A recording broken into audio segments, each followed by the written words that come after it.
Эркектер болсо дары издешет. Астынан чыккан биринчи эле кызга жабыша башташат. Бирок бул сүйүү махабат эмес. Жакшы эле түшүндүрдүмбү? Сен ашыгымды сактап бердиң. Эми чыныгы ээси келди. Эми мен эч нерсе кылбасам да, алыстан гана карап турсам да, Жанердин акырындык менен мага акырын келгенин өзүң эле түшүнөсүң.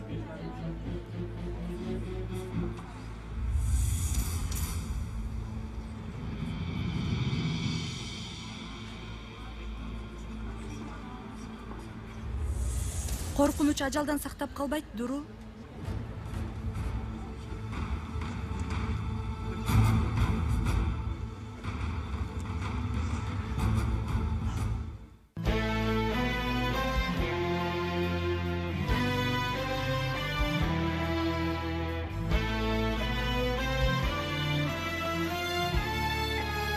Жашоо сүртүмдөрү, сынак. Эмре Алту, Рожда Демирер, Ахмет Курал, Керем Купачы, Тайфун Эрарслан, Замире Зейнеп Касапоулу, Бурак Сатыбол, Мирал Асилтүрк, Өзгүр Эмре Йылдырым, Эфе Караман, конок актер Ешим Жерен Базоулу жана башкалар.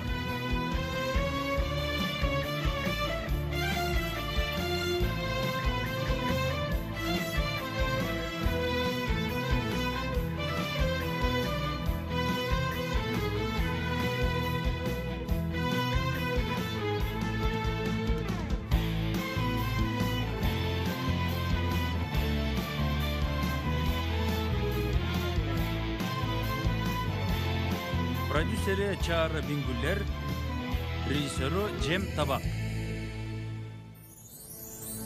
А сен оңой эле сени сүйөм дей бересиң.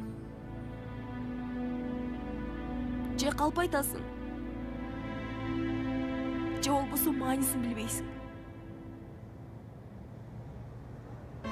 Сага достук кеңеш берейинби? Эгерде маанисин билбесең, билгенге аракет кылба. Анткени адам аябай кыйналат. Аябай.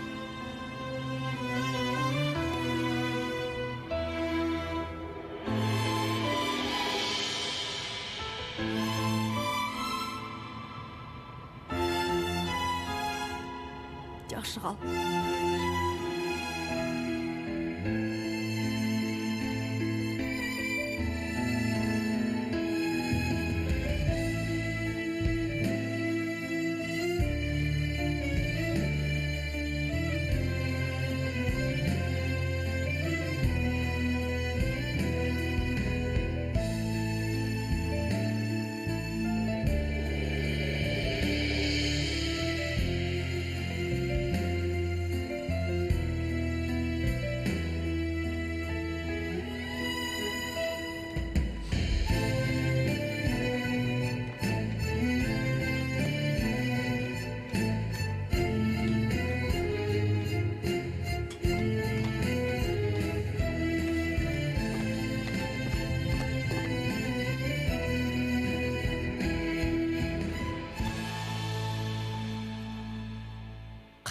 Дуру, кайда жүрөсүң?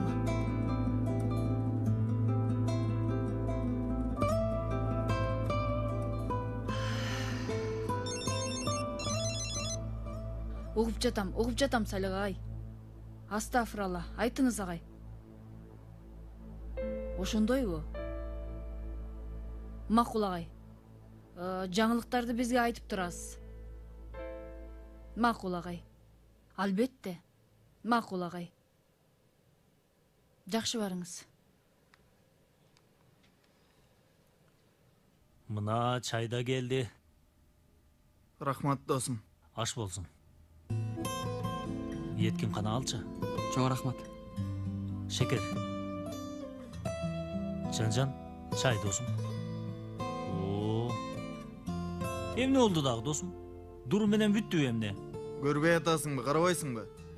Жанер, эмне кыласың? Билбейм. Такыр билбейм. Анти билбейм дегениң менен бүтпөйт. Сейфи туура айтат. Кыз дагы туура айтат. Эмне үчүн? Досум, кыздардын сезимдери чыныгы эркектерди жактырышат. Ой, еткиним, сүйүү докторум менин. Ооба досум, сен мага караба. Менин ойлорум күчтүү, тажрыйбам жаман. Мейли, Жанер, сен бул кызды сүйөсүңбү же сүйбөйсүңбү?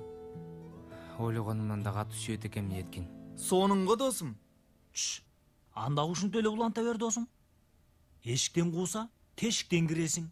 Жеңишти пойрас чөөгө алдыртпайсың, билдиңби? Досум, эмне кылышты билбейм. Мындай кылайын, тигиндей сүйлөйүн. Муну жасайын деп берип, башым иштебей калды. Анан кыз маңдайыма келсе эле жалдырама тийип унчукпай калам. Келесиде ол эмне деринди билбейм. Сен чындап эле сүйүп калыптырсың анда. Эй, мени уккула. Айшегүлдүн жанында минтип ойду тоону сүйлөшпөгүлө. Жиним келет андай нерселерге. Неге? Кандайча эмнеге досум? Уккулачы достор. Эми Гүлү колунда эки ашыктын бири-бирине болгон назик көз караштары, балдай ширин сөздөрү, булар мага чоочун болуп атат. Сага кандай тиешеси бар, эмне болду? Кандайча тиешеси жок досум. Айшегүл кийин баштайт. Сейфи, сен мага мындай кылбайсың, Сейфи. Мына кара, бири-бирине кантип карап жатышат, Сейфи. Гүл алып беришет, Сейфи. Сейфи, таң атканга чейин СМС жазышат, Сейфи. Сен мага көнүп алдың, Сейфи. Ыр жазып атышат, Сейфи. Мамилебиз кызыксыз болуп калды. Сен мага мындай мамиле кылбайсың, Сейфи. Досум, бардык нерсе ал айткандай болот. Сен бардык окторунду короттурдуң. Дагы эмне керек? Сейфи, сен ачкасыңбы? Ооба, ачкамын. Көрүнүп турат.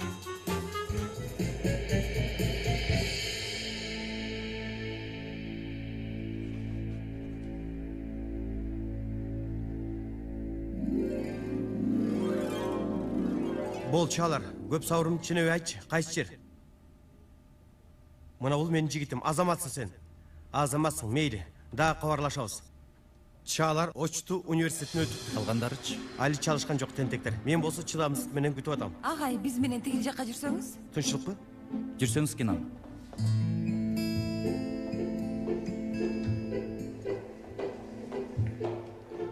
Каяка эле баратабыз? Кудай үчүн айтып калчы. Кириңиз, агай. Эмне кылып атасыздар? Класста оюн ойноп атабызбы? Эмне кылып атабыз? Түшүнбөдүм. Эмне кылып атасыздар балдар бул жерде? Агай, азыр ким бар, ким жогун текшерели.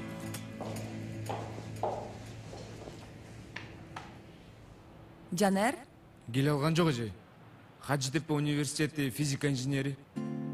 Өмөр? Келе алган жок эжей. Анкара университети экономикада. Дуру? Келе алган жок эжей. Мармара университети юридикалык факультет. Еткин? Келе албады эже. Улуудак университетинде мамлекеттик башкарууда. Пойрас? Келген жок эже. Стамбул университети бизнести башкарууда.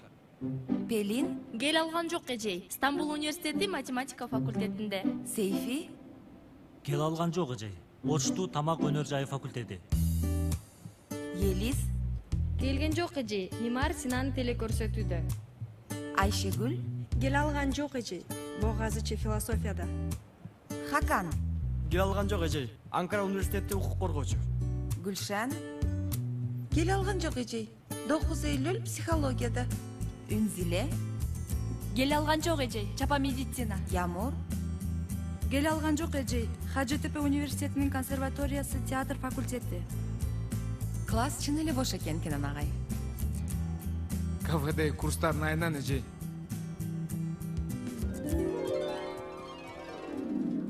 О, Кенен мырза, карып бартасың. Ушинтип кыялданып көзүң жашка толуп жатат. Буйрса, баары жакшы болот.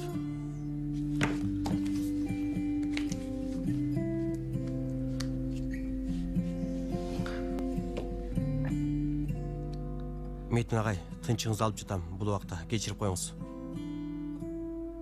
Эме, тигил биздин кафедеги үзүр тактасы менен бул иш болбойт го. Ал жака жазуу тактасын алсак кандай болот деп ойлойсуз? Кымбат экен бал. Макул. Эртең сүйлөшөбүз анда. Жакшы жат эми.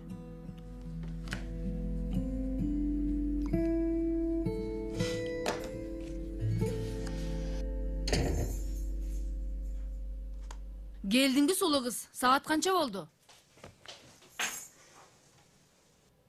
Дуру, саат канча болду?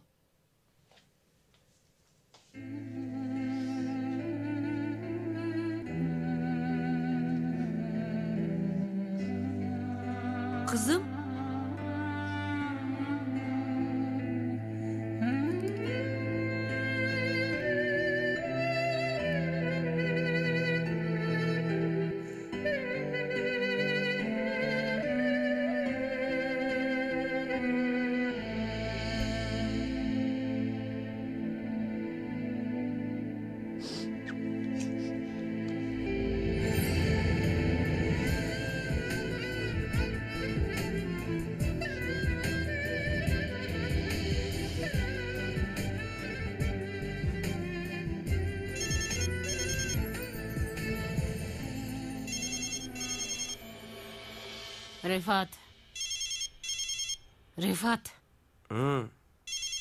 Rifat, telefonun şıngırap jada, жооп бербейсиңби?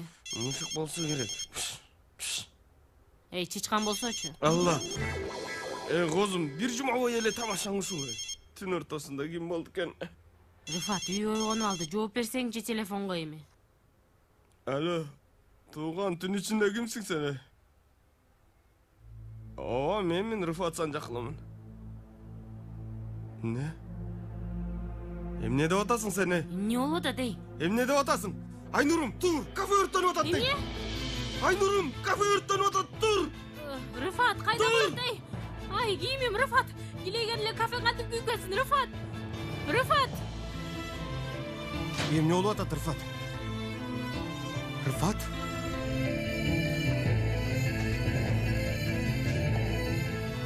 Кыйналып атам, апа. İçimdeki bir nerseler жок болду. Төгүлдү, чачылып кетти. Жеңилип калгандаймын.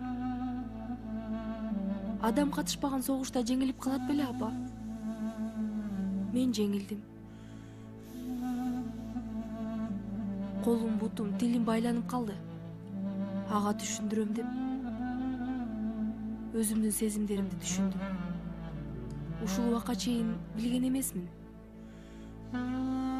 Жүрөгүм ооруп атат, апа. Эмне үчүн мынча ооруп атат? Мен аны мынчалык качан сүйүп калдым? Эмне үчүн сүйдүм? Бул суроонун жообун эч качан жооп бере албайсың.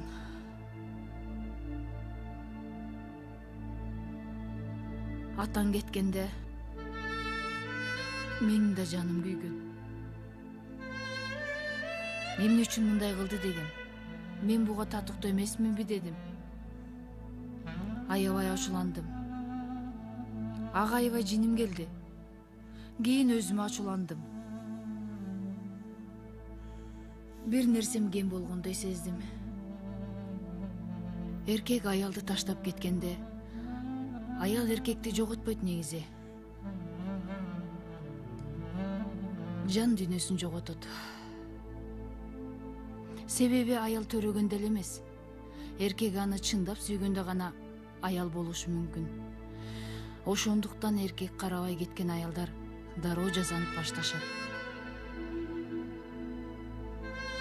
Чыныгы аял болгондоруна ишенишсин деп.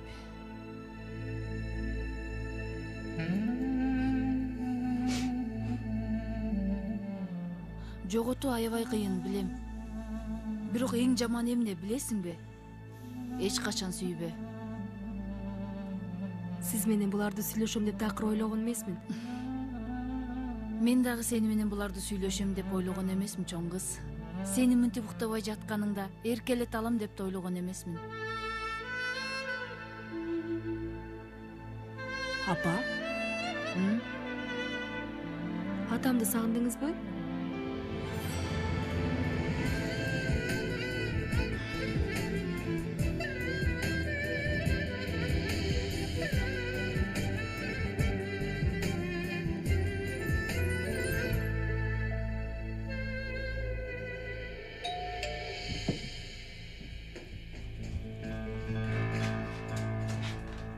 Эй, каякта жүрөсүңөр? Күтө берип чарчадым.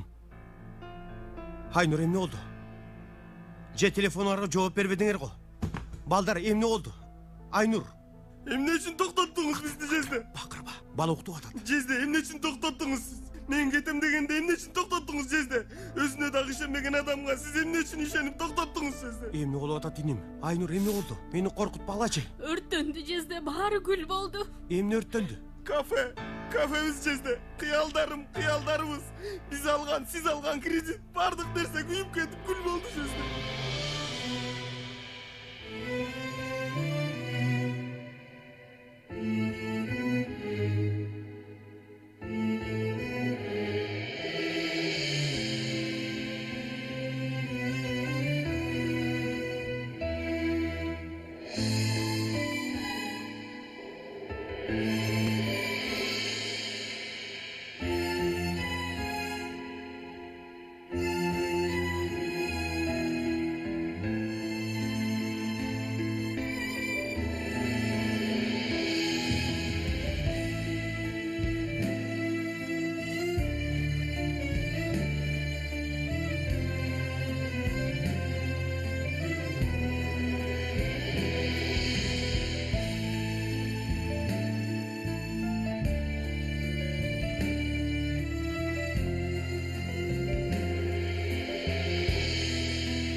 Emne oldu balam? Тайкемдер кетип калыптыр. Эмне? Жезде биз кетип атабыз. Билбейбиз, бирок каяка кетип атабыз. Сизге кылган кыйынчылык үчүн кечирим сурайбыз. Кандай болсо дагы карызымды төлөйм, бирок кантип өзүм билбейм. Айнурдун 2 билериги бар. Аны сизге таштап атабыз. Билебиз, деңизде бир тамчы сыяктуу. Менин колумдан келген нерсе ушул. Мен өзүмдү кечирбейм, бирок сиз мени кечириңиз, Жезде. Юсуфту тойгончо өбүп албадык. Ойготуп алабызбы деп корктук. Ичибизде калды. Ичибизде калган миңдеген нерселердей. Жакшы калыңыз, Жезде. Рыфат, Айнур. Рыфат айкемдер кетип калыштыбы? Кайра келишпейби эмне? Жок, балам, болбойт андай нерсе. Кече түнү жаман иш болгон. Кичине көңүлдөрү жок эле. Эмне болду эле? Кафе өрттөнүп кетти. Болду, кафе жок эми. Рыфат айкемдер ошон үчүн кетип калыштыбы? Жок. Келишет, кала турулбу. Бирок катта биз кетип атабыз. Юсуфту тойгончо өбүп алган жокпуз дептир го. Адам кээде баардык нерсени жоготкондой сезет. Анан баш тартып качып кетет. Негизи андай кылбаш керек. Алардын бир аз көңүлдөрү жок азыр. Себеби ошол.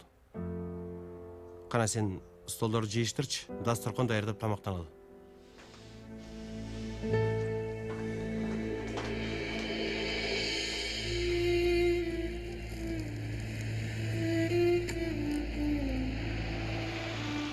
Рифат, угуп атам.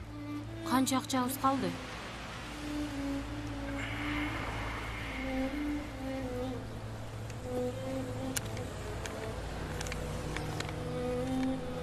$142 лира.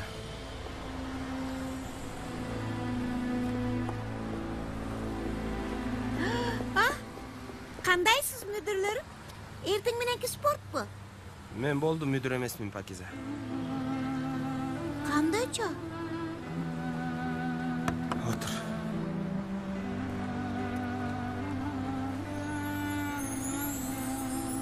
Кутмантан, Хамид. Кутмантан. Эмне бул мырза мени менен бир дасторкондо отурганды каалабай жатабы, я? Койчу, Хамид, таң атпай. Баланы тим койчу, сага кандай зыяны бар? Өзү зыян. Эми даярдоочу курска барат имиш. Мен даярдоочу курска барбаймын. Барбайм, бирок акчаны чөтөгө сал деген турасыңбы? Бирок баардык балдар барышат. Университетке өтүш үчүн зарыл. Эмнеси зарыл экен? Өтө турган адам мектепте эле өтөт. Мектеп дагы башка нерсе. Курстар башка нерсени үйрөтчүбү эмне? Жок, бирдей эле нерсе.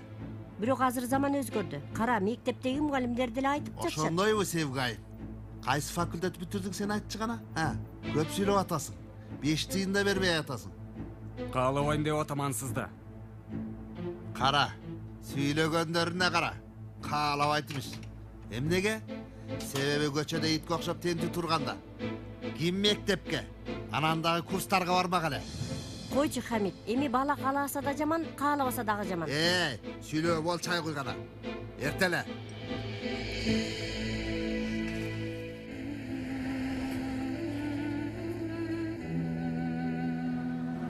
Эми эмне кылабыз анда? Бош жүргөн, анан кул болуп жашообуздун токтогон жеринен жашаганды уланта беребиз. Сен билгендей, чогуу анан жалгыз кайгыларыбыз менен. Унут электе. Бул жуманын акчасы 10 лира жетпейт. Кечирип кой бизди. Жок, мүдүр, мен ала албайм. Аласың. Алышың керек. Бол. Жок, байке, ала албайм. Ал, Пакиза, ал. Биздин маселебиз бул 140 лира менен чечиле турган эмес маселе. Жок дегенде сага карыз болбойлу. Жездем чалып атат. Жооп бербейсиңби?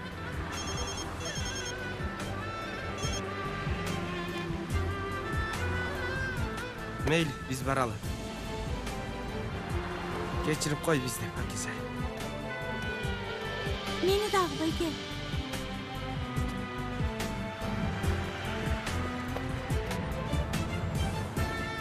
Телефондорубуз дагы барго. Кээде чалып кушакташабыз, макулбу? Сиз дагы мени унутпаңыздар анан. Болчу эми Санчо Панчом. Айланада толтура желтегирмен бар. Жакшы бар. Жакшы бар, Пакиза.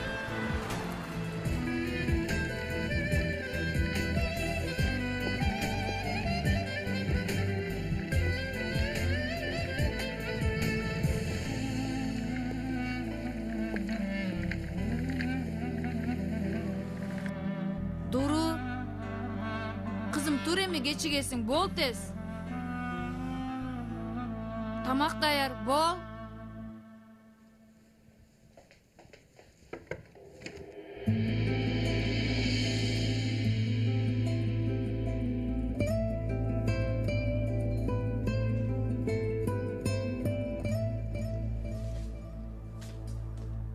Досум, сен уктаган жоксуңбу эмне? Уйкум келген жок.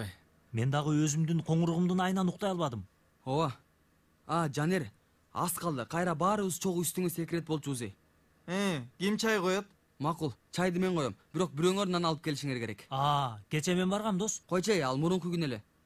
Мейли, мен барып келем. Досум, мен барат элем. Тим кой, эс алып алсын. Эми эмне болот мунун абалы?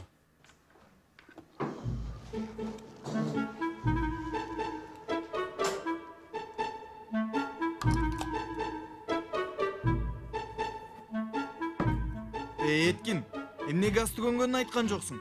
Айтсам не болмок? Не болмок? Досум, мен сени акылыңдан камсанап атам, бирок чыны кара. Тигил суу ушинтип кайнамак беле, досум. Досум, илимий маалымат. Суу деңиз деңгээлинде 76 мм сымап мамычасы болгондо 100 градуста кайнайт. Буга окшоп күтсөк 220 градуста кайнайт. Эмне үчүн? Бизден тартынып же уялып атабы? Биз эмне жок болгондо кайнайбы? Камаз, чын айтам барго, сен ачык болгондо кыжырың кайнайт экен. Болом. Болдум. Болом дагы.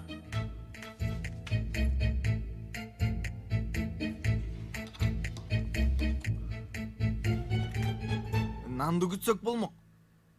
Жок, бул мындай болбойт. Чайды мектептен чебизем. Бир нерсе жейли болбосо бул баладан бизге эч нерсе калбайт. Тилка менен бетиңе сай болам.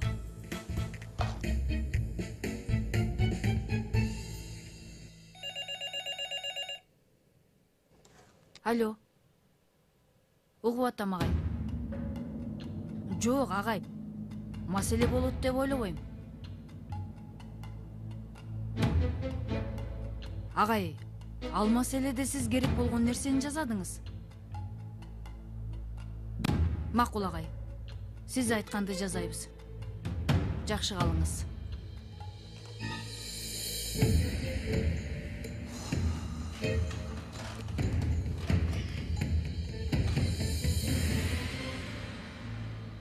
Карасаң, бул сонун экен. Канча экен? 300. Баасы дагы жакшы экен. Буттары дагы бар. Керек болбосо каалаган жерге жылдырып коебуз. Ашканага мисалы. Жылдыралы. Себеби Рыфат катуу бузула баштады. Кафемди даярдооч курска айландырдыңар деп атат. Кенанга эч нерсе дей албайт. Жездесинен уялып жатса керек. Ошон үчүн да. Анан кафе үчүн акчаны Кенан берген, билесиң да. Кредит алган. Кош келиңиз агай. Биз Метин агай менен доска карап жаттык эле. Муну жактырдык. Карап көрөсүзбү?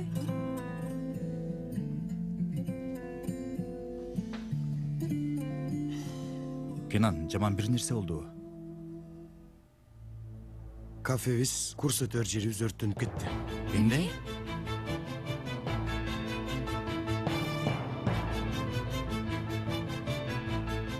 Мени чакырыпсыз, мүдүр бей. Мүдүр айым, сиз мүдүр болуп калдыңызбы? Бирок буга таң калган жокмун эжей. Атыңызга ат чуркаса мен өтөм, сүйүктүү айым. Салих бей каякта? Эмне болду? Башкы мүдүр. Галип, болбогон нерсени айтып сайрай бербе. Муну илип коюңуз. Бул эмне эжей? Башкы кире бериште кызметте турчу окуучулардын тизмеси, Галип. Нөмөттөгү окуучуларбы? Ооба, нөмөттөгү окуучулар. Алла, эмнеге? Башкармачылык алмашты, Галип. Кечирип кой, сага айтпай калыптырбыз. Коюңуз эжей. Мен эмне элем бул жерде?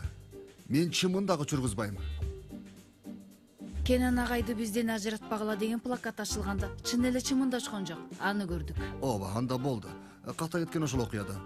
Ал күнү менин ичим ооруп аткан эже. Жаман болдум. Түшүндүрө албайм. Галип, барыңыз. Макул эже. Чай алып келейинби? Макул.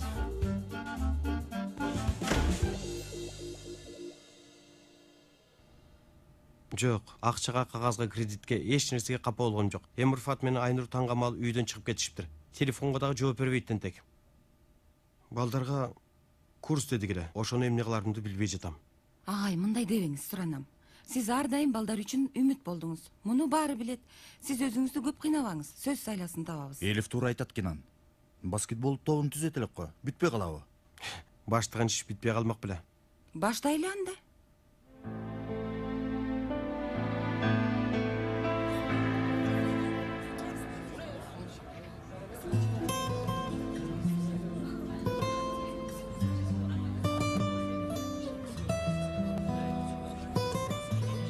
Досум Жанжан, каяка жоголуп кеттиң я?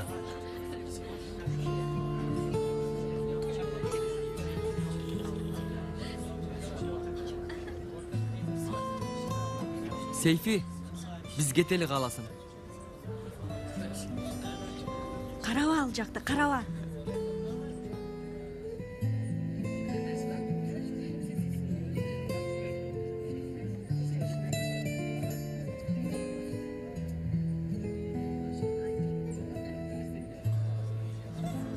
Эмнеге менден качып атасың? Качкан эткен жокмун. Себеби сени менен эч кандай ишим жок. Бүттү. Дуру менен сүйлөшкөнүбүз да кызыктырбай жатабы? Ага эмнени ойлоп тапканың мени такыр кызыктырбайт. Мен көйгөйүм башка.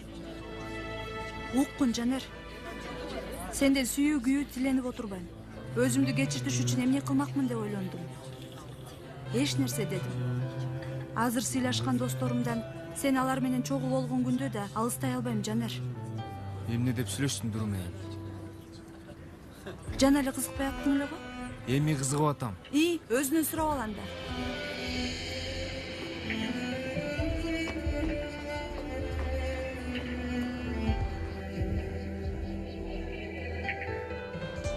Азаматсың Айшегүл, эртең мен кетип калыпсың го? Айтпай, Ямыр туруп алды эшиктин алдында, Жаныр менен кетели деп. Ачууланба.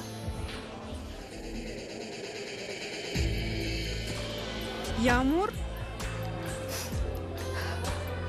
Эмне болду буга? Жанер эки сүйүүнүн ортосунда калыптыр, байкуш. Эмне болду? Эч нерсе эмес. Жанар ыйлапты да, Мен анын айынан ыйлаганга көнүп калдым, Айшегүл. Эркектер да алар. Айда, ортодо биз эмнеге күнөөлүүбүз? Сүйлөбө, Сейфи. Макул сүйлөбөйм.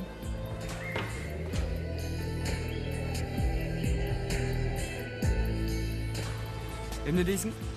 Эмнеге эмне дейм? Баскетбол ишине. Ишим болбойт. Мен катышалы дейм. Эмне үчүн? Кенен агай бекер сабак берет. Мен абалымды билесиң. Мага жакшы болмок.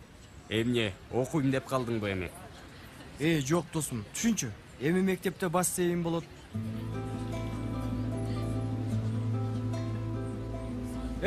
Дуру. Айтканыма жооп бербеди. Салам. Салам. Бир аз сүйлөшсөк болобу? Азыр эмес, кийин. Макул. Күтөм. Эмне болду? Сүйлөшпөй койдубу? Жок. Дос, сүйүү иштер ушунча кыйын экен я. Жанерден сүйүү суранып аткандаймын. Көрүп атасыңар го, Сүйлөшкөн жигитимде эмес. Классташ катарында учурашканга жарабайт. Мен ал үчүн эмне гана кылган жокмун.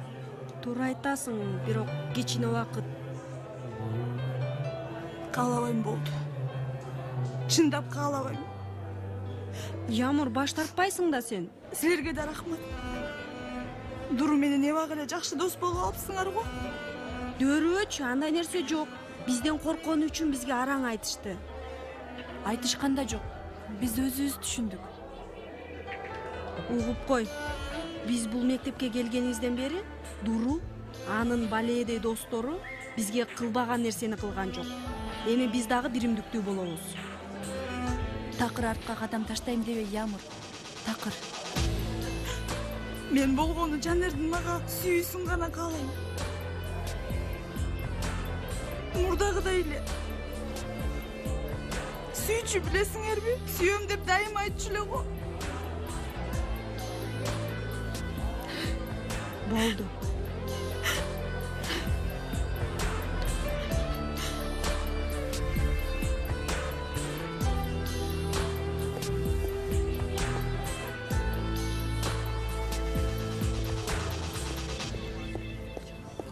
Дуру? Дуру? Дуру? Эмне керек?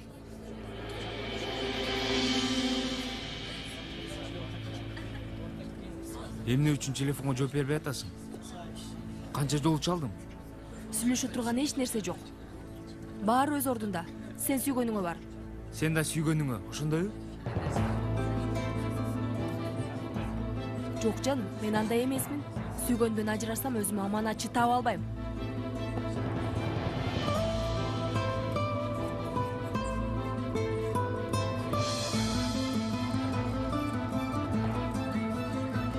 Ямырдын келгени жакшы болду. Дуру да көрдү көрөрүн. Ал эмне дегениң досум? Аны муну тим кой азыр. Баш тартасыңбы, күрөшпөйсүңбү? Дуру Жанердин чыныгы бетиң берди. Сен каяктан билесиң? Бардык нерсе ачык айкын. Сен гана көрүп атасың.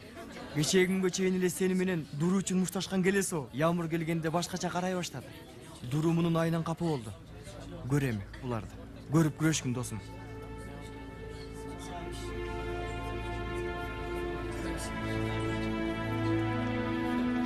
Жер таба алабыз деп ойлойсуңарбы? Издесек табабыз. Эмне үчүн болбосун? Саламатсыңарбы? Саламатчылык. Саламатчылык. Мен болсам да машыктыруучу тапканга чейин машыктырып турайын. Бали, машыктыруу дагы, курс дагы. Так эле Кинанга ылайыктай. Агай, сиз баскетбол ойнойсузбу? Ойночу элеңиз. Кичине. Мен да ойногом. Чын элеби? Кичине кокустук болду эле. Белим макырындап белги бергенде таштап койдум. Эртең менен Юсуфка Рыфат менен Айнурдун кетип калгандары жөнүндө адам баш тартпай таштап кетпеши керек дедим эле. Ооба. Жакшы айтыптырсыз. Акыл айтканга келгенде кыйынмын. Ал эми иш жүзүндө жаманмын. Эч андай эмес. Өзүңө мынчалык адилетсиз болбо. Менимче да.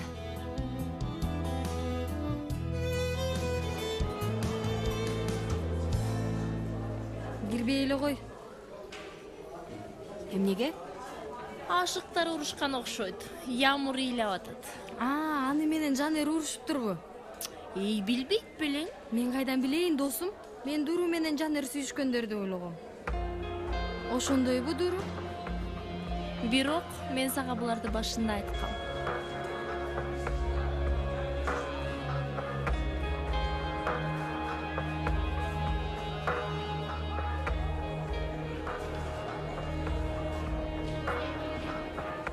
Дуру менен Елис. Бүгүн мектептен нөмөтчүсүңөр кыздар. Негизи тизмени илип койгом, бирок көрбөдүңөр окшойт. Болду кыздар.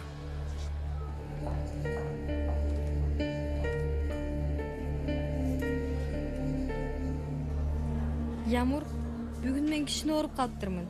Түшүнөсүң да. Мен ордуна бүгүн сен туруп койчу. Кийин сеникинде мен турам.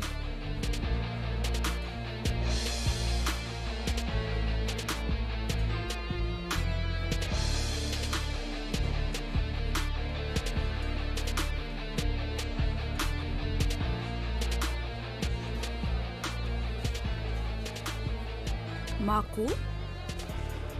Эмне үчүн болбосун?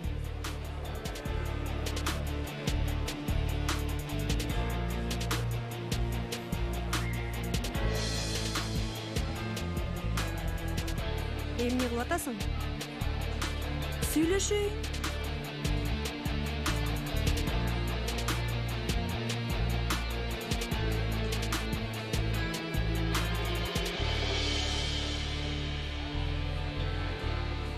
Эмне болду я?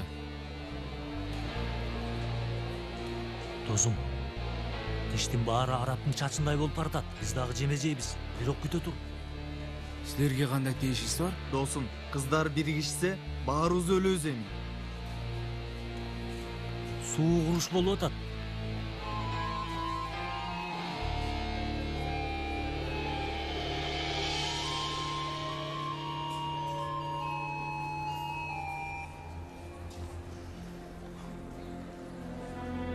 Дуру. Кечекилерди кечир. Кичине аш керек еттим окшойт. Бирок ачылбаган нерселер да бар. Ошондуктан мага ачууланып жатсаң керек. Сага ачууланган жокмун. Жанерге да ачууланба. Ал да өзүнчө туура. Баш аламан. Дайыма ою чачырап кетет. Мен аны жакшы билем. Биз чогуу чоңойдук десек да болот. Сен укканга мажбурмунбу? Мага мынтип жаман мамиле кылганымды токтот. Билишиң керек болгон нерселер бар. Мен ошону айтып жатам.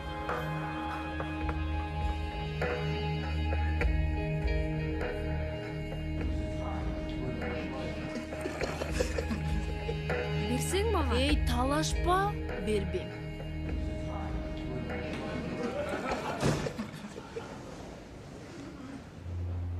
Отургула балдар, отургула. Калем бер.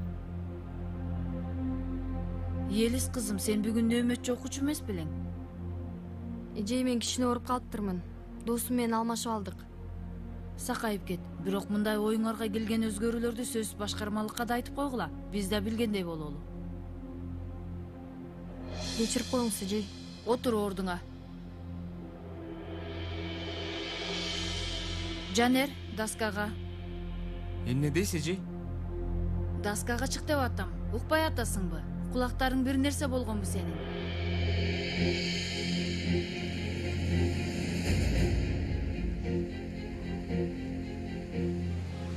Кана?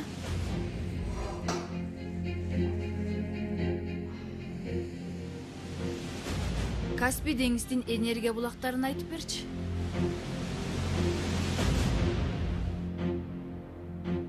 Даяр эмесмин, эжей. Эмне? Даярданган жоксуң. Даярдана алган жокмун дагы эмес.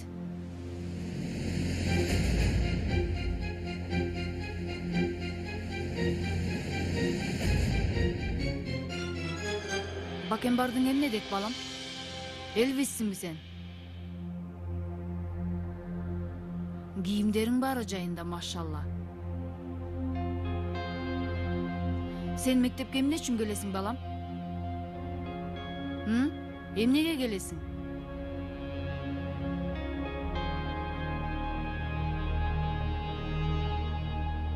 Келе сол кыла турган болсоң, келбе мектепке. Эмне кыласың бул жерде?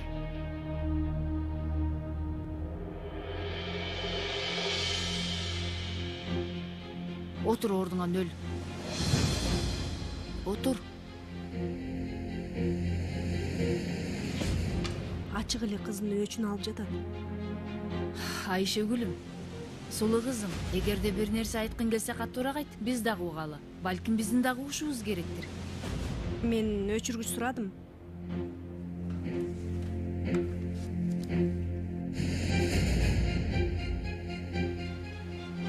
Алдыңды кара.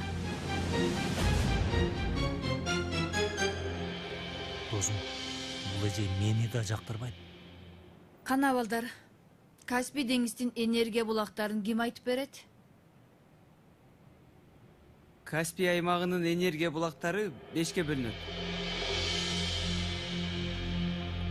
Жанерди канчалык тааныйсың? Сени эмне үчүн кызыктырып атат? Сени кызыктырбайбы? Ооба, кызыктырбайт. Жанерди такыр тааныбайсың го? Сени укпай атам, Ямур. Ооба, угуп атасың. Болгондо да кунт кою угуп атасың. Анан угасың дагы. Жетет болду, сүйлөбө. Эмне үчүн? Болду дейм. Билем. Чындыкты угуу жаныңды кейитет. Бирок буларды да угушуң керек.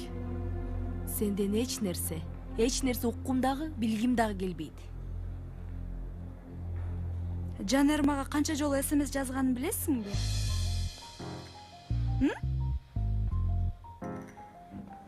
Качан? Сен менден эч нерсе уккуң дагы, билгиң дагы келбей жатпадыбы? Качан? Эсимде жок. Бирок сен айткандай эле мааниси деле жок. Сага Жанерди канчалык таанайсың деп сурасам, жооп бере алган жоксуң. Кел, сени менен бир оюн ойнойлу. Жанердин эң жакшы көргөн тамагы. Ишенбейсиң, бирок фаршталган капуста. Колдогон командасы түбөлүккө картал. Ай, мындай болбойт да, эч нерсени билбей турбайсыңбы? Макул, сен дагы билип ал. Мейли, оңоюрагынан сурайын анда. Балдарды эң кызыктырган нерсе. Жанер гороскопто ким? Аны да билбейсиң.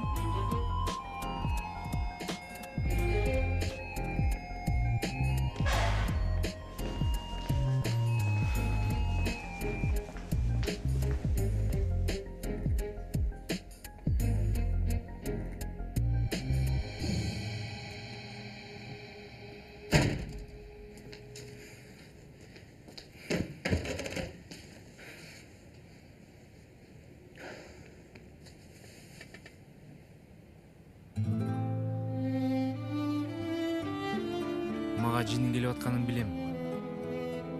Сүйлөшкүм келбейт. Баарына мени күнөөлөйсүң. Күнөөлүүсүңбү эмне? Мен сени гана сүйөм, Дуру. Кечке бир нерсени эле айтасың. 1000 жолу айткандан көрө бир жолу көрсөтсөң болмок. Эми мааниси деле жок. Мен үчүн бар. Жок дедим. Бар дедим. Бакырба мага. Дуру, эмне айтып, эмне кыларымды, эмне жасоо керектигин билбейм. Сен ойлоп атсаң керек, булар сен сүйбөгөн үчүн кылып атат деп. Тескерисинче, сүйгөнүм үчүн.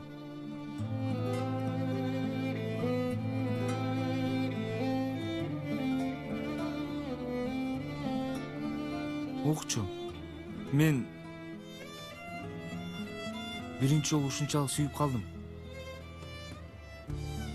Ошондуктан эмне кылуу керек экенин, эмне дээримди билбейм.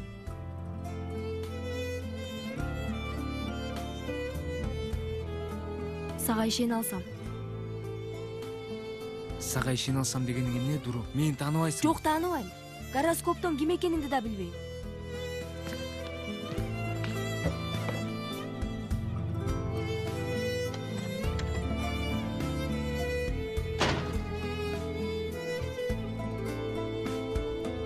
Ямыр каякта? Эшикте болсо керек, карайлы. Сен азаматсың. Эмне? Зехра эжей Жанерди бүт класстын көзүнчө уят кылды. Эми ачык эле кызын өчүн алды, ушунча келиштирип. Сүйүнөсүң уксаң. Бирок бир нерсени айтайынбы? Ямыр дагы келди. Эми Жанердин аркасынан көп чуркаба. Эми алтыным, жакшы көргөн досторуңа бар? Баары ордун билсин, алтыным.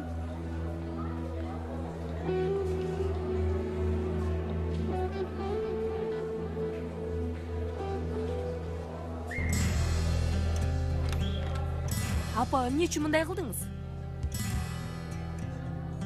Галип, сен сырткары чык иним, анан эшикти жаап кой.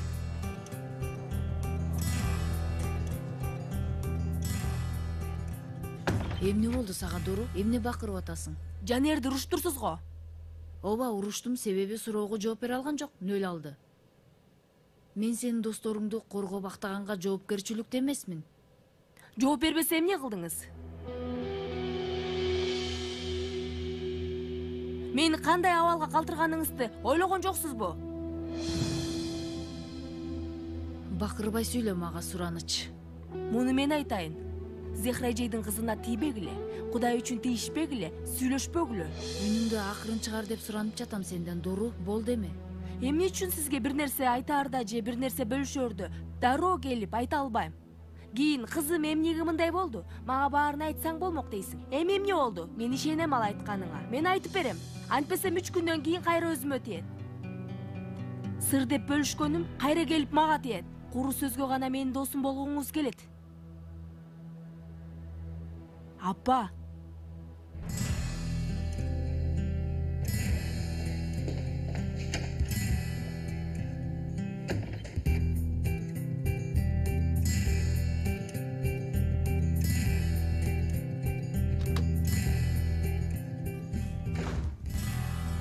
Салих Бейди Анкарага чакырышыптыр.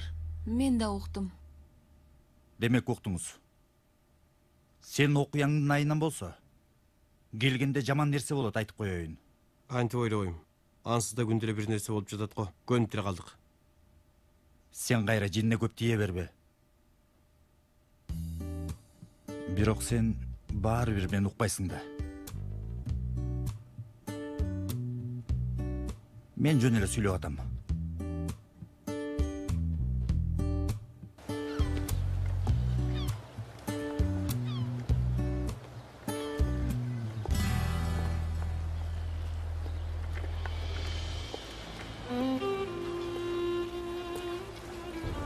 Жалгызым.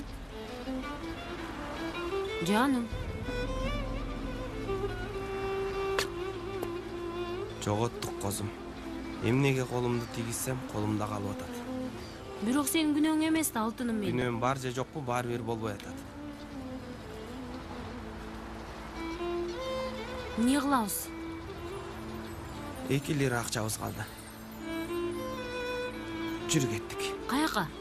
Автобекетке. Эмне үчүн? Кандайча эмне үчүн? Акчабыз жок, жата турган жерибиз жок. Жездемди 1000 лирага карыз кылдык. Анын үстүнө акчаларды өрттөп алдык. Иштешим керек. Сени ханышалардай жашата албадым, козум. Кечирип кой. Биз өмүрлүк доспуз, унутуп койдуңбу? Туура айтасың. Бирок тамырыбыз жок. Шамал кайсы тараптан келсе, ошол тарапты көздөй бурулуп атабыз. Мейли жан. Албетте тамыр сала турган күндөр дагы келет. Бирок сен мени менен, мен сени менен болсок эле, шамал каалаган жагына урсын, мени кызыктырып дагы койбойт. Алтыным козум.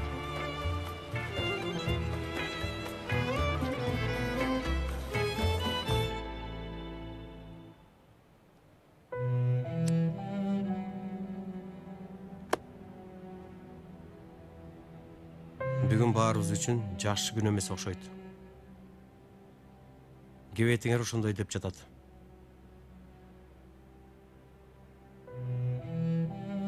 Мен дагы жаман кабарым бар.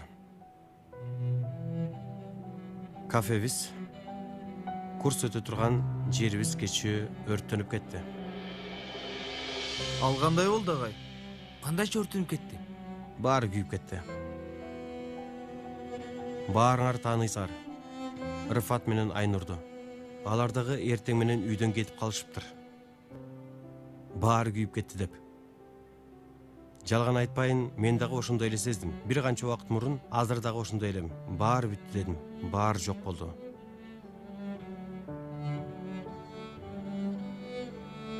Балдарга курс дедим, баскетбол дедим. Сабак дедим. Кийин чыккын чучкун келип болгон нерсенин баарын алып кетти. Ооба, баарыбыз адамбыз. Кээде буйрбаган ушул экен деген учурларыбыз да болот. Башка жака кеткибиз келет, качкыбыз келет. Бирок кете албайбыз, кача албайбыз. Негизи кача албаганыбыз жакшы. Мындай учурларда дайыма атамдын айткан сөздөрү эске келет. Жакшы айтыптыр. Бардык нерселерди уурдай алат, алып кете алат, жок кыла алат. А бирок силерден ала албаган, уурдай албаган нерселер да бар. Ал үмүтүңөр, ишеничиңер, жылмайышыңар. Буларды өзүңөр каалагандай башкара аласыңар. Ооба, кафебиз жок. Сабак өтө турган жерибиз жок. Баскетбол машыктыруучубуз дагы жок. Бирок жүрөгүңөрдө каалоо болсо, ичибизде ишенич, анан жүзүбүздө жылмаюу болсо, анда эч маселе болбойт.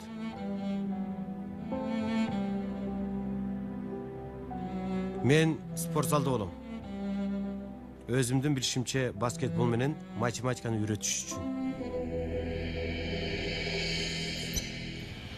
Камини да бар болчу. Тостери бар, үзүрт тактасы, түстүү дивандары, бүт баары бар болчу. Адам жоготкондо баркын түшүнөт экен, козум. Рыфат, ушунча сүйлөп атасың, бирок айткандарың жөнүндө кичине болсо да ойлонуп жатасыңбы? Түшүнгөн жокмун. Ооба, балким кафебиз жок болду. Бирок карасаң дагы деле чогуу отурабыз. Ал ошондой дечи. Бирогу жок, Рыфат. Биз аябай кооптуу баледен кутулдук. Ал өрттө бизге бир нерсе болушу мүмкүн эле. Оозуңа таш, Кудай сактасын. Сактады, Рыфат. Эртеден бери кайгырып атасың. Колубузда бир нерсе пайда болдубу? Болбой атат. Кеткен кайра кайтабы дейги? Кайтпайт. Бирок кара, мен дагы эле сенин колдоруңду кармай алам. Көздөрүңдүн ичине карай алам. Маанилүү болгону ушул эмеспи, жаным? Ал өрттө сага, же мага бир нерсе болсо эмне кылмак элек? Балким булардын баары бизге сабак. Балким мындан кийин бири-бирибиздин баркыбызды түшүнүп калабыз. Сен барго, ушунун айынан сени жакшы көрөм, козум, келчи мага. Эй, Рыфат, токто. Эй, ой Чынар, бизди карап атат, эй. Кел жаныма. Баркын бил дегенде жармаш ал деп эдим да, уят. Эмнеси уят? Аял күйөсүз да.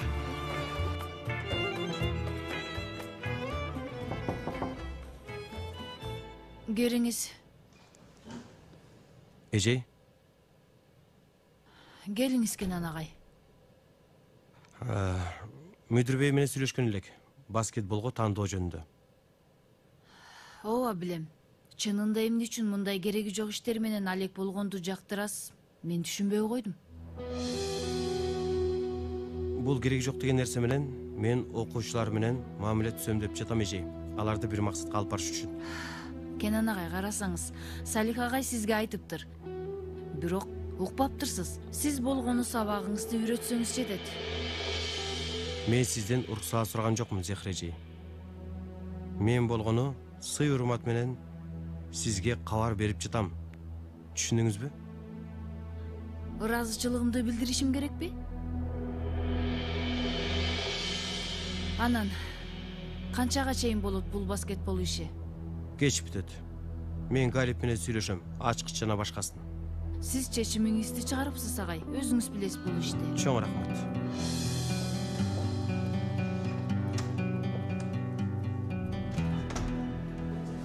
Галип. Угуп атам агай.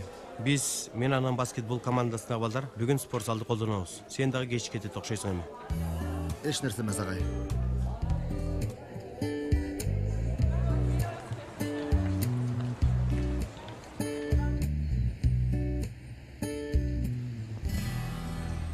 Эй, токточу досум, күтүп турчу бизди. Досум, каяка күтчү бизди?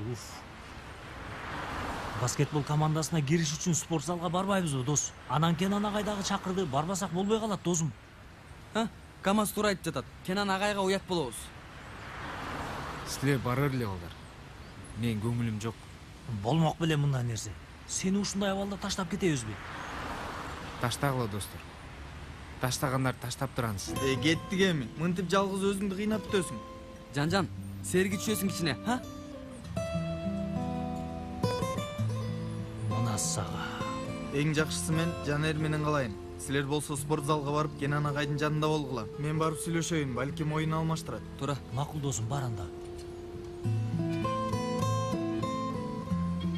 Жанер бир жактан, Кенан агай башка жактан. Ылдый түкүрсөң сакал, өйдө түкүрсөң мурут деген окуяда. Так ошондой досум. Жүр биз кеттик. Жүр кеттик. Эң аягында Жанер гороскопто ким деп сурадым. Ага да жооп бере алган жок. Жанердин гороскопун да билбейт экен. Дагы анан сүйөм, күйөм дейт. Кандай сүйүү? Кандай күйүү анан? Биз дагы ордуну эстетип койдук ансызда. Кызарып кетти. Сабак алса керек. Мындан кийин жеңил-желпи Жанердин аркасынан чуркабайт ансызда. Үмүттөнөм. Дей кыздар айтмакчы. Бир нерсе сурайм.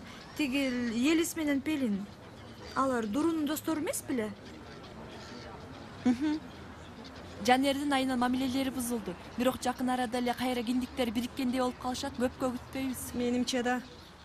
Эмне эле бул жөндө сүйлөп атасыңар? Алардын өңдөрүн элестетсем, жүрөгүм айланып кетет. Эмне болду эле? Сен эч нерсени билбейсиң да албетте. Булардын бизге кылбагандары калган жок. Өткөндө эле Үнсүлени жаңы пальтосун өлтүрүштү. Буга таң калган жокмун. Бардык нерсени күтөсүң алардан. Албетте, айлана бош экенин көрүштү. Мындан кийин жасап көрүшсүнчү, көрсөтөбүз аларга.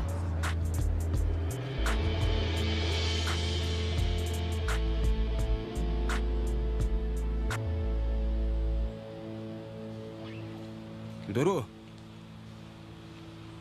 Кичине убактың барбы? Негизи убактым жок болчу. Көп деле убактыңды албайм. Эмне болду? Укпай раз.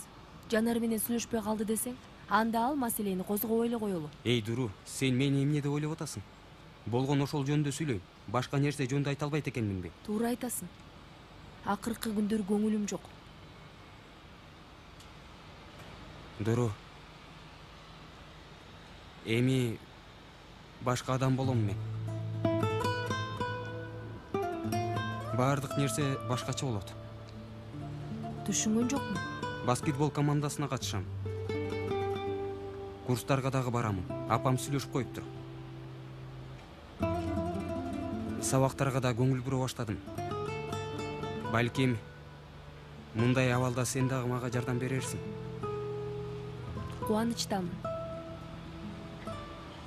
Азыр кетишим керек. Жакшы кал. Макул.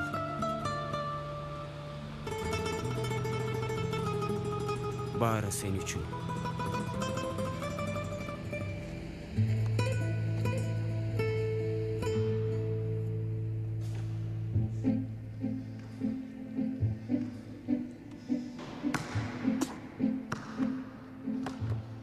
Досым қара азыр қара. Мына көзүң қара баскетболистти көрсүн досым қара. Сен тим эле берилип алдың ғой. Албетте берилем досым. Бул жерде Лабрен Джеймс өсүп атат. Ким? Лабрен Джеймс. Койчу. Қара мына қара.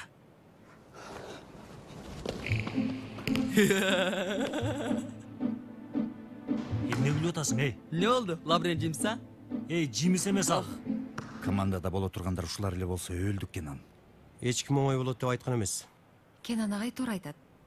Алдыбызда убакыт бар, мен балдарга ишенем. Балдар, кел элечи кана.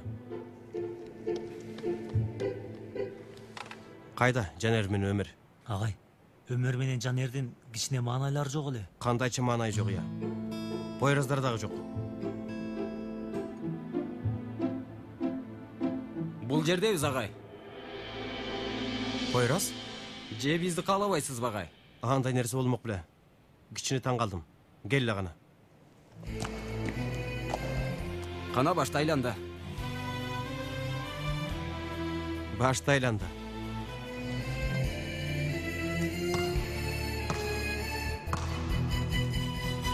Спорт залга барсак жакшы болмок. Билесиң го үйгө барып эмне кылмак элек. Куштай болуп отурабыз да. Мен сени карап, сен мени карап. Дуру.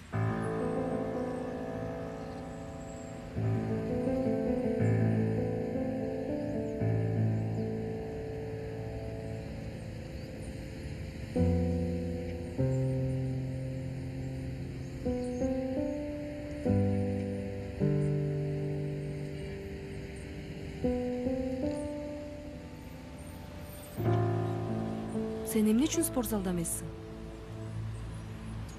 Каалаган жокмун.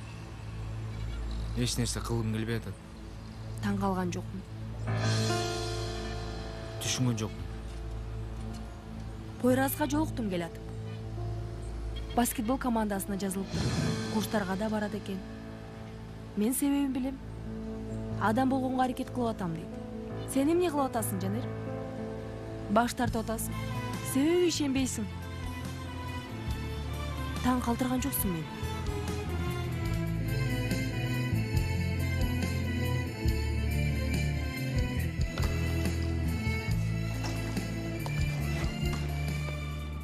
Адам карма, адам.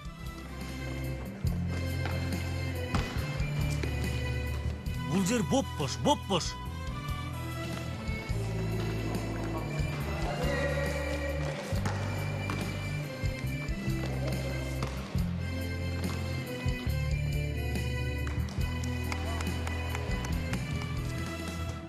Балдар, чогулгула. Пойрас командадасың? Агай, менчи. Кутлай, сен дагы. Хакан, сен дагы? Агай, менчи, мен. Сейфи, сен салмагыңды эмне кылабыз? Агай, мен сөөктөрүм ири. Анан көйнөгүм кенен. Эми неме?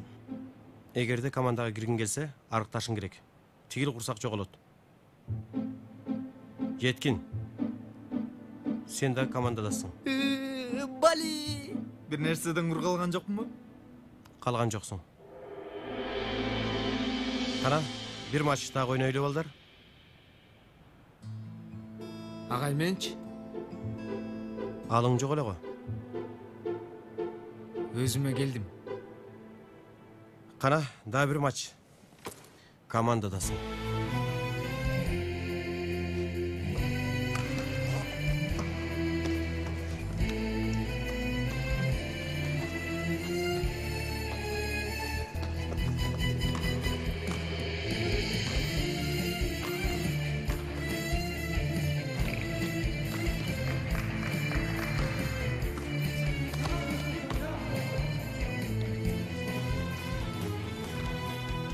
Мына, мен каалаган команда.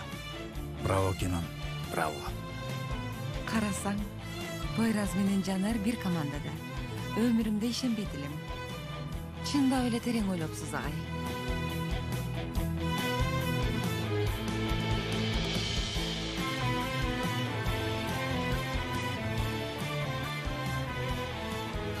мынан алайын. Байке, bir нан беріңізші.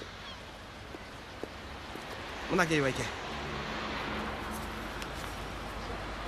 Қозым, сатучуға барып қолымды чөнтөгіме салсам ақша шығарайын деп. 140 лира шықты чөнтөгімден. 140 лира? Ооба, 140 лира. Айрифат, бұл Пакизаға берген 140 лира олып жүрбөсүн? Болушу мүмкін. Ай, демек саға көргүзбөй жашырып чөнтөгө салып коюптур да. Ошондой го. Ал акчага тие албайбыз, билесиңби, туурабы? Туура айтасың, Козум. Бул акчаны Пакизаға беришибиз керек. Ал, Козум. Бул эмне мындай? Козум, сен аялсың. Ачкачылыкка суусаганда чыдай албайсың. Ошондуктан нандын чоң бөлүгүн сага бердим. Нандын кичинекей бөлүгүн мен алдым. Эркек болгонум үчүн ачкачылыкка суусаганга чыдай алам.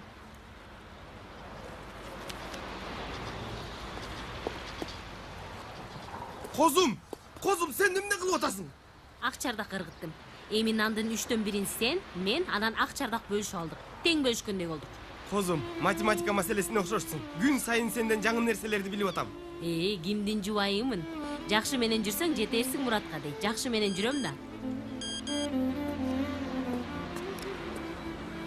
Жездемден СМС келди. Эмне дейт? Куса болуп жолугууну самайын дейт. Айрифат, бул жерде эмне жазылып турса ошону оку да. Үйгө келбесеңер мен силерди кечирбейм дейт. Эмне кылабыз? Билбейм да, Козум. Көңүлүм айтат, үйгө бар дейт. Намысым мындай дейт. Адамга дагы ашыкча жүк болбо, ол турган жериңе олтур. Ол турган жерибиз да жок.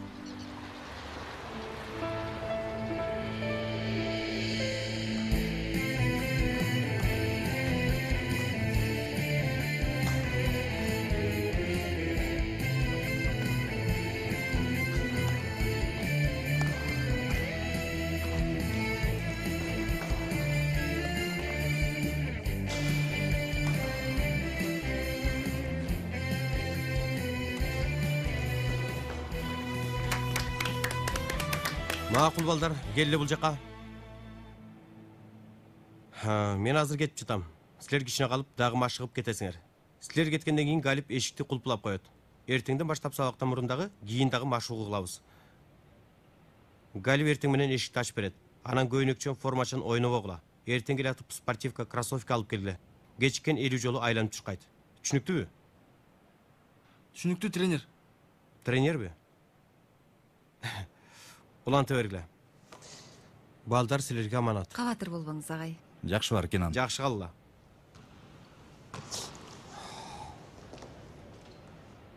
Жаман деле эмес экен. Бирок ребаунд алыш үчүн ыргытаары менен торчонун алдына чуркоо керек. Бул нерседен кээ бир балдардын кемчиликтери бар. Сен баскетболду жакшы эле билет окшойсуң. Кандайча жакшы эле. Элиф бир убактарда мен кыйын ойночумун.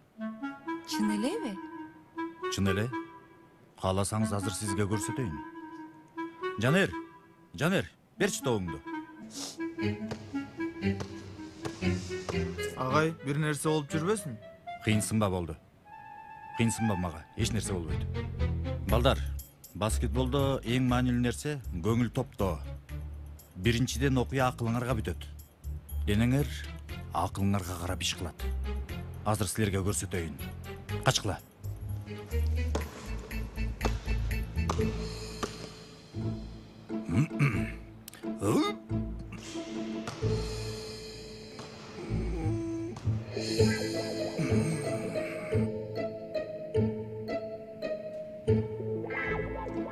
Агай, дагы тура бересиз бул жерде.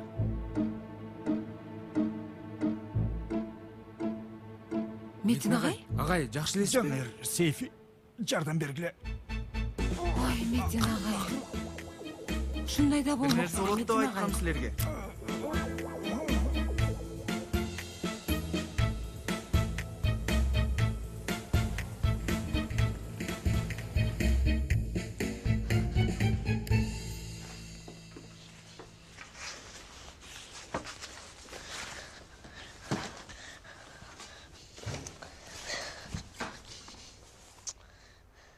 Жок экен, баардык бөлмөлөрдү карадым.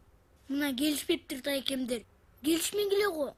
Токтоп алам. Дароо эле кайгырба. Дагы бир жолу чалып көрөлү. Балким бул жолкусунда жооп беришер.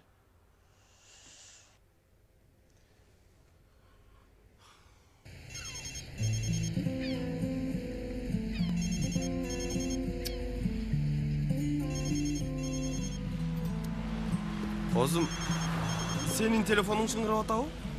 Меники мындай шыңгырабайт, Рыфат. Сеники ал. Меники экен. Жездем чалып атат. Жездең бе? Жооп берейинби? Бер.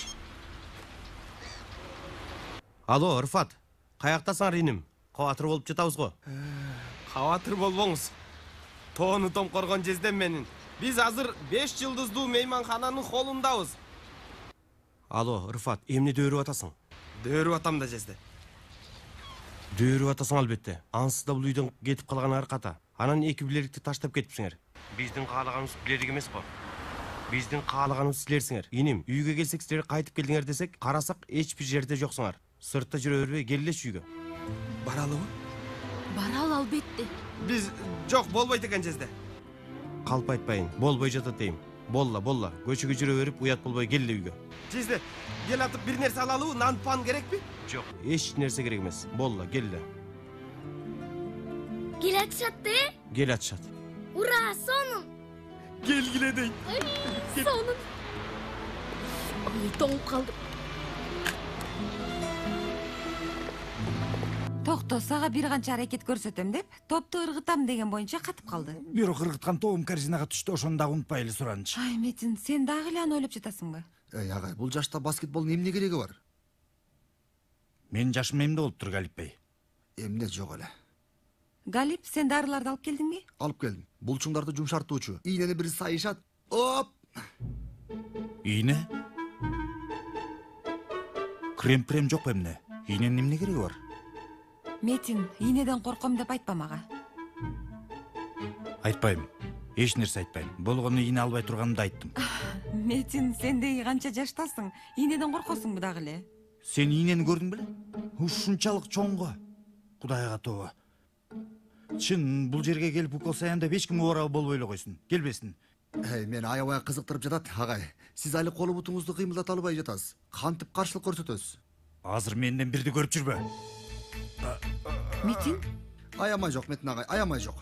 Галип, Метин жакшы элесиңби? Аябай жакшымын.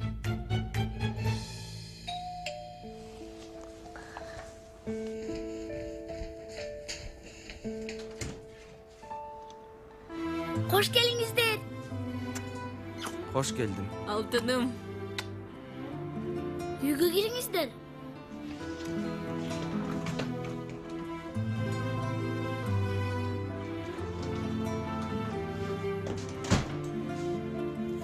Үй ордунда экен. Эмне отурбайсыңар? Жазаланганбыз. Жазаландыңыз беле? Ким жазалады? Тагдыр. Түшүнгөн жокмун. Мен дагы түшүндүм. Эс алуу комплексибиз бир түндүн ичинде күйүп күл болду. Кандай адам болот менден? Адам болбойт. Бактысыз. Карызы мойнуна чейин болгон адам катары мен да түшүнбөдүм.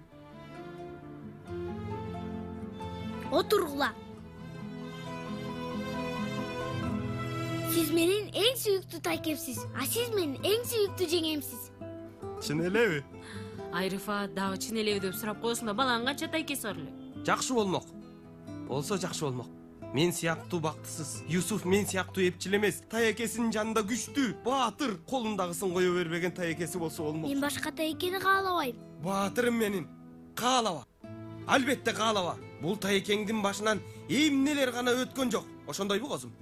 Рыфат, мага азыр гүл ага окшогон сөздөрдү такыр айтпа, уктуңбу? Качкындар, кош келсиңер үйгө. Арыстан жездем менин, алтыным жездем. Апыртпа, Рыфат, апыртпа, болду. Кош келсиң, Айнур. Рахмат, жакшы жезде. Жезде, даяр пиццаңыз барбы? Бар. Мына ал. Акырын. Галип каякта? Бейтапканага кетти. Эмне үчүн? Шприц алып келет. Токто эми. Майлык алып келейин.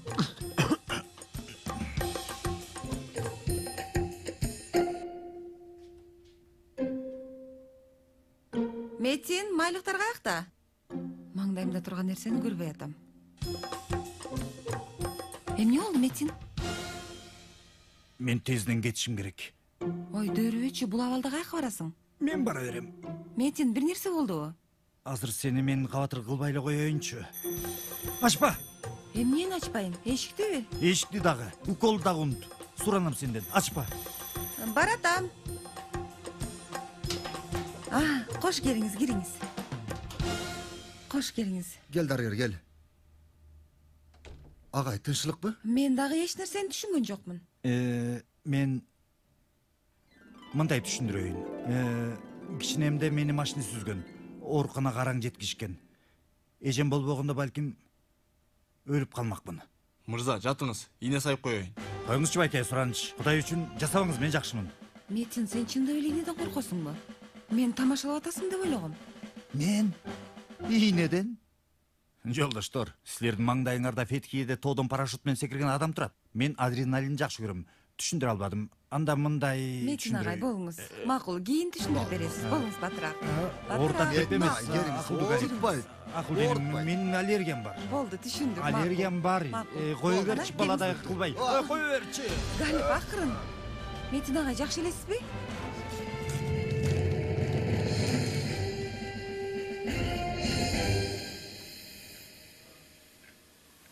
Чогултуп алдыңбы, досум? Чогултуп алдым, чогулттум. Үйдөгүлөр кызыктай эле карап калышты мени. Өтүп кетти эми. О, алла. Досум, ал жерде эмне кылып атасың сен? Канал издеп атам. Кайсы канал? Суэц канал экен, Күлкүлүүбү? Менимче күлкүлүү. Силер мени эмне үчүн түшүнгүңөр келбейт? Мен бул жерде NBA каналын издеп атам. Коюп бир эки тактика үйрөнөлү деп карап атам. Досум, сен бул жерде биздин мээбизди эртеден бери сайрай берип чириттиң го. Балким сенин NBA каналың мындай алганда тартат болуш керек я. Силер жакшылыктын боруна тепкиле. Сейфи болгондо гана ал мени түшүнүп колдойт эле. Чын эле Сейфи каякта? Мени чакырдыңарбы, эй? Досум, эмне кылып атасың? Эмне кылдың, эй? Какап калды. Бул эмне кылганың? Ушулда болмок беле. Досум, муну менен арыктайм. Ток кармайт экен. Калориясы дагы аз экен. Сейфи, бир уч жесең калориясы аз, бирок бир мешок жесең шишип кетесиң. Чынын айт. Чын, командага да кире албайсың. Дагы бир жолу. Чын. Алла, буга эмне болуп атат? Ар нерсе болуп атат. Дос, көрүп атасыңбы Айшөгүлдү? Атактуу баскетболчуну чаап алып жашоо керемет. Кыйын сынып бой көтөрөт. Баарыбызды унутуп койду. Баарыбызды унутуп койсо го жакшы, досум. Сейфин дагы унутту. Карачы байкушту. Айшегүл, жаным, суранам, мага кайтып кел. Кара, мен бул жердемин. Унутуп койдуңбу мени, жаным? Суранам, кайтып кел.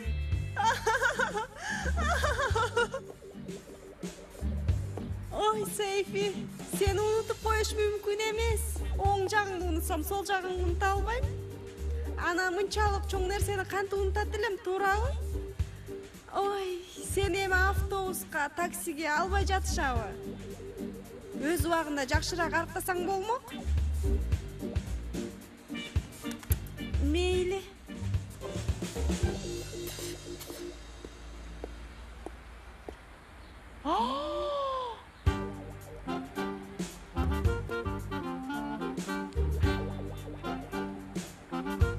Жигит болсо келбеттүү экен, эй. Келбеттүү, карасаң.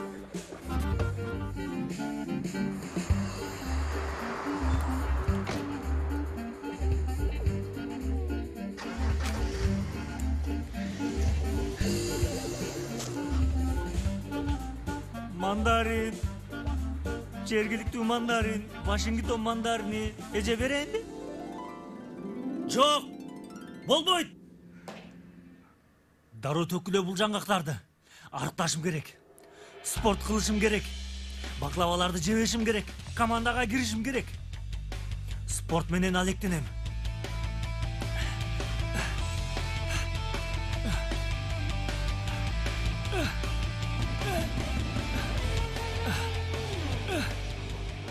Мына балдар.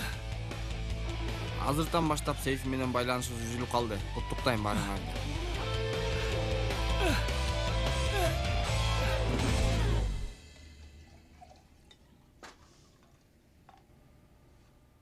Ал эмне? Пойроз калып барам, эч нерсе жеген жок. Кара муну. Жесин, ичсин. Жебесе өлүп калабы? Семирсин. Хамит айланып кетейин, акырын угуп калат. Укса уксун эй. Анын тең туштары бала чакалуу. Үй бүлөнү багып атышат. Биздики дагы эле эрке. Иштебеген келес о. Жумшак төшөк. Ох, жашоо жыргал.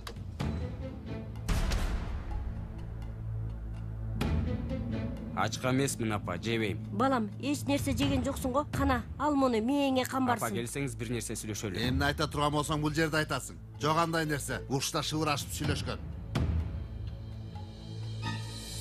Апа, университетте окуйм деп чечтим. Балам. Дароо Сүйүнбей. Даярдык курстарга кантип барат экен жигит? 4 жыл ким окутат экен? Сурачы кана. Мен өзүм окутам. Колумдан келген баардык жумуштарды жасайм. Кереги жок, апа. Апа, курс маселесин чечтим. Part-time иш таптым. Биздин бала иш таап алган турбайбы? Андан мындан кийин колуң бош үйгө келбейсиң. Ал турсун өзүңдүн тамактана турган азыгыңды жаныңа да ала келесиң. Болобу? Сени жек көрүшүм үчүн колуңдан келгенди кылып атасың. Бирок максатыңа жетпейсиң.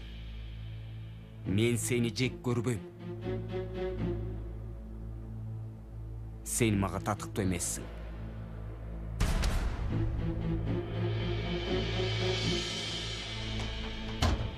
Карач.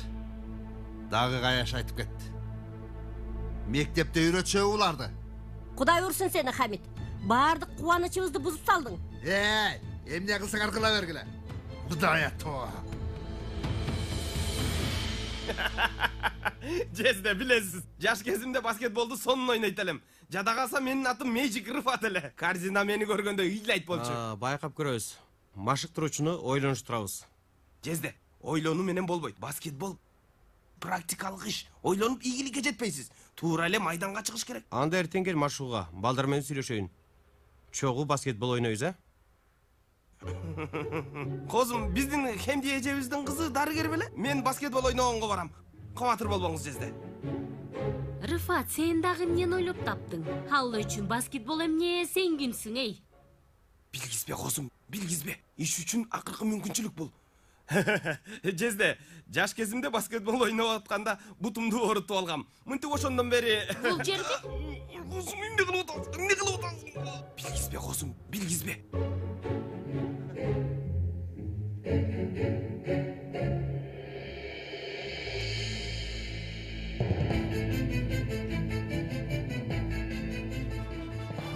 Дуру, жат эми кызым бол. Эртең менен мектепке кечигип каласың. Эмне кылып атасың? Кийимдерди чогултуп атам. Эмне үчүн? Кетип атам. Каяка? Апа, мен ойлонуп көрдүм. Мындан кийин атам менен жашайм.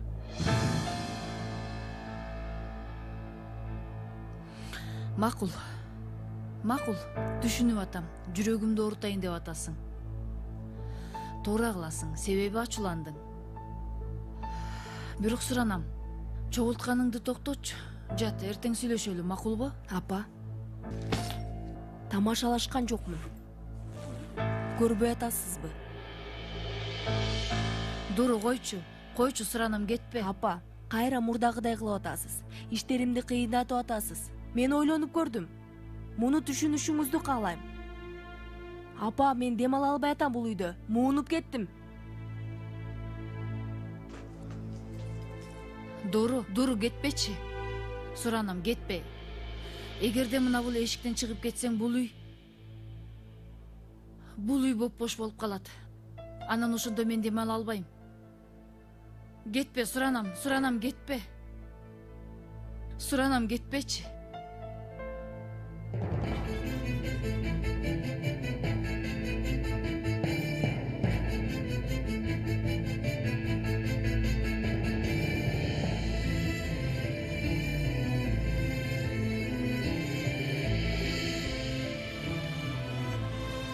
Кече апама университетке тапшырам деп айттым. Аябай сүйүндүм анан. Аябай. 2 күндө 180 градуска өзгөрүп кеттим. Баскетбол командасына катышуу, курстарга баруу, көз жашым толуп кетти. Баары Дуру үчүн. Түшүнүшүм керек эле досум. Менин көзүмдү кара. Бүгүнкү күнгө чейин баары Дуру үчүн эле. Мындан кийин да ал үчүн болот.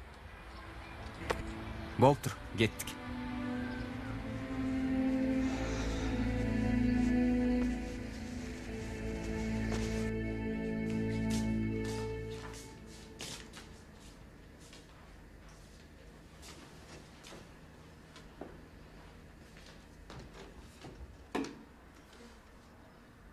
Кутман таң? Таң сен үчүн кутман экен. Каргалар менен мамилең кандай? Чаларым, бүгүнкү тамашаларың күлкүлүү эмес, билесиңби? Каргаларбы?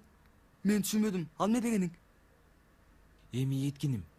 Бул жерде биз каргалар менен чогуу тамак жегенибизди элестетип. Жок, болду. Калганын айтпа. Таң атпай болбойт экен. Мейли болгула, даярдаңла. Кечиге отабыз, баралы. Түшүнгөн жокмун. Досум, дагы 1 саат бар го. Ооба, бар. Жанер, сен эмне таң атпай шашып калгансың? Дурга тиешеси бар дебе бирок. Балдар. Мындан кийин белгиле. Эмне жасасам да ал Дуруну жоготпош үчүн. Досум, кыйнабачы өзүңдү. Болбой атат го. Балдар, мен Дуруну аябай сүйөм да. Дагы элеби? Ооба, дагы эле.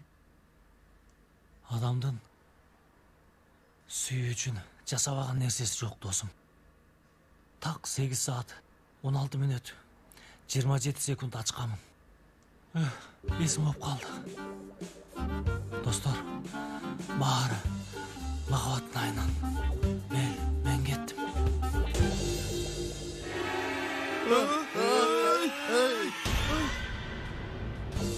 Соğuk kaldı. Seyfi. Soğuk kaldı mı? Taptapçı. Seyfi. Cuk basıp kalganda Seyfi. Чоң рахмат. Каякта жүрөт эмтиги? Азыр келет. Сен эмне үчүн чакырдың таң атпай бул жерге? Сүйлөшүш керек, Айшыгүл. Эмнени сүйлөшөбүз? Кел тат. Кутман күн. Карагыла кыздар. Бүгүнкү күнгө чейин Пойрас менен достору кылган кылыктарга сабыр кылдыңар, Кенан агайга сөз бергенбиз. Окуя бул абалга келгенге чейин эмне кылдыңар? Алар кол салып жатышса, биз да кол салабыз.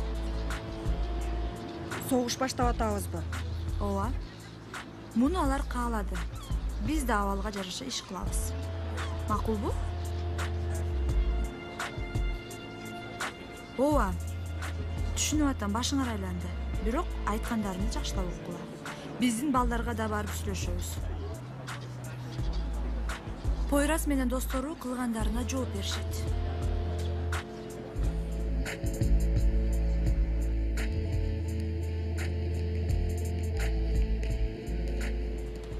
Машыгымы көргөнгө уруксат барбы? Эмне дегениңиз ал?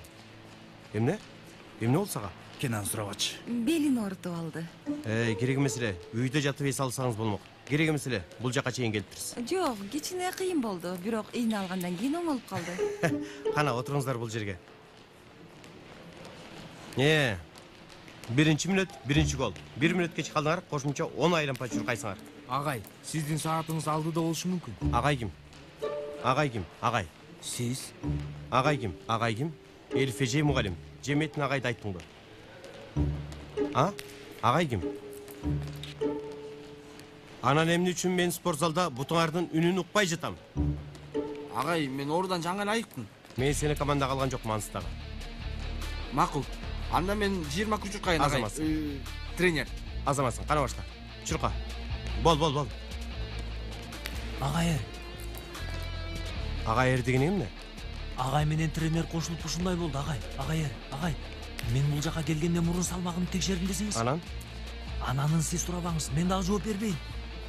Анда уланта бер, Сейфи. Макул, агай.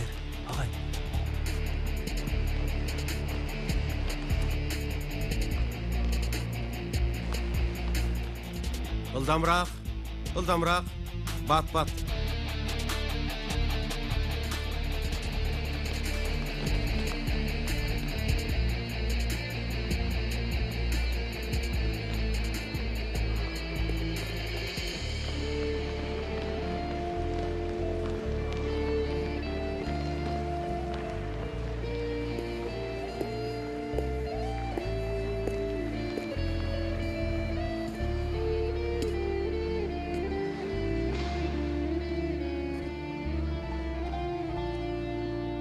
Агай.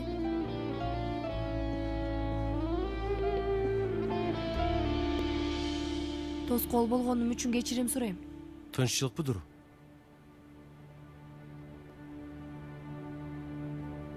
Баарыңар менен коштошкону келдим. Атама кетип атам. Эми аны менен жашайм. Мектепти да алмаштырам. Жоготкондорубуз жөнүндө айттыңыз эле го. Мен жоготкон нерсемди издөөгө кетип атам.